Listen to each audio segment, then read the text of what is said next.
السلام علیکم every one. آج کی اس ویڈیو میں ہم جانیں گے کہ سورہ یاسین پڑھنے سے اللہ پاک ہمیں کیا عطا کرتے ہیں۔ اور میرا سورہ یاسین کے بارے میں بتانے کا یہ مطلب ہرگز نہیں کہ ہم اس کو صرف دنیاوی فائدے کے لیے پڑھیں۔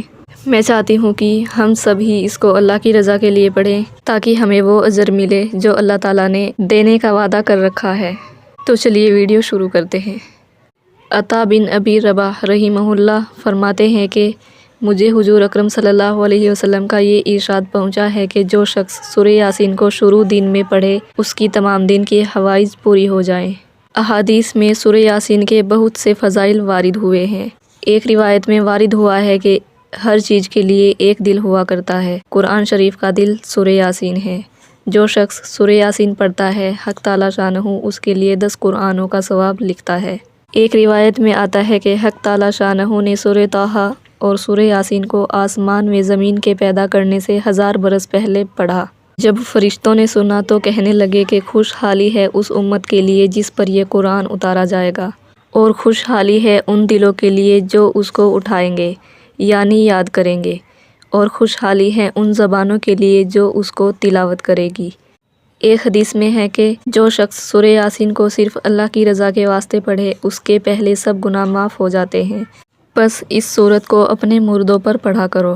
ایک روایت میں آیا ہے کہ سورہ یاسین کا نام تورات میں معمّہ ہے کہ اپنے پڑھنے والے کے لیے دنیا و آخرت کی بھلائیوں پر مشتمل ہے، اور اس سے دنیا و آخرت کی مصیبت کو دور کرتی ہے اور آخرت کی ہول کو دور کرتی ہے۔ اس سورت کا نام رافعہ حافظہ بھی ہے، یعنی مومنوں کے رتبے بلند کرنے والی اور کافروں کو پست کرنے والی۔ ایک روایت میں ہے کہ حضور اکرم صلی اللہ علیہ وسلم نے ارشاد فرمایا کہ میرا دل چاہتا ہے کہ سورہ یاسین میرے ہر امتی کے دل میں ہو۔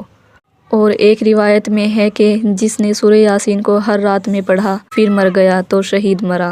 ایک روایت میں ہے کہ جو سورہ یاسین کو پڑھتا ہے اس کی مغفرت کی جاتی ہے، اور جو بھوک کی حالت میں پڑھتا ہے وہ سیر ہو جاتا ہے، اور جو راستہ گم ہو جانے کی وجہ سے پڑھتا ہے وہ راستہ پا لیتا ہے، اور جو شخص جانور کے گم ہو جانے کی وجہ سے پڑھے وہ پا لیتا ہے، اور جو ایسی حالت میں پڑھے کہ کھانا کم ہو جانے کا خوف ہو تو وہ کھانا کافی ہو جاتا ہے، اور جو ایسے شخص کے پاس پڑھے جو نزاع میں ہو تو اس پر نزاع میں آسانی ہو جاتی ہے، اور جو ایسی عورت پر پڑھے جس کے بچہ ہونے میں دشواری ہو رہی ہو اس کے لیے بچہ جننے میں سہولت ہوتی ہے۔ مقری رحمہ اللہ کہتے ہیں کہ جب بادشاہ یا دشمن کا خوف ہو اور اس کے لیے سورہ یاسین پڑھے تو وہ خوف جاتا رہتا ہے۔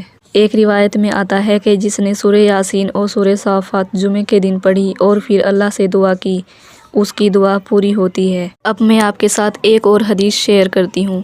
بریرہ رضی اللہ عنہ نے حضور اکرم صلی اللہ علیہ وسلم کا یہ ارشاد نقل کیا ہے کہ جو شخص قرآن پڑھ رہے تاکہ اس کی وجہ سے لوگوں سے کھائے، قیامت کے دن وہ ایسی حالت میں آئے گا کہ اس کا چہرہ محض ہڈی ہوگا جس پر گوشت نہ ہوگا۔ یعنی جو لوگ قرآن شریف کو طلب دنیا کی غرض سے پڑھتے ہیں ان کا آخرت میں کوئی حصہ نہیں۔ حضور اکرم صلی اللہ علیہ وسلم کا ارشاد ہے کہ ہم قرآن شریف پڑھتے ہیں اور ہم میں عجمی و عربی ہر طرح کے لوگ ہیں، جس طرح پڑھتے ہو پڑھتے رہو۔ ان قریب ایک جماعت آنے والی ہے جو قرآن شریف کے حروف کو اس طرح سیدھا کریں گے جس طرح تیر سیدھا کیا جاتا ہے، یعنی خوب سنواریں گے، ایک ایک حرف کو گھنٹوں درست کریں گے، اور مخارج کی رعایت میں خوب تکلف کریں گے، اور یہ سب دنیا کے واسطے ہوگا۔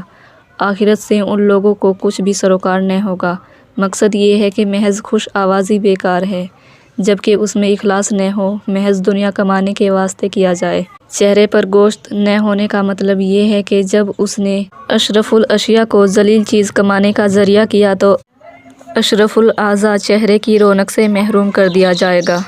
اللہ ہم سب کو ہدایت دے اور پورے حق کے ساتھ پڑھنے کی توفیق دے، آمین۔ السلام علیکم۔ اور ہاں، اگر آپ اس چینل پر نئے ہیں تو پلیز چینل کو سبسکرائب کر لیجیے، ویڈیو کو لائک، شیئر اینڈ کمنٹ کرنا نہ بھولیں۔ ملتے ہیں نیکسٹ ویڈیو میں۔ اللہ حافظ۔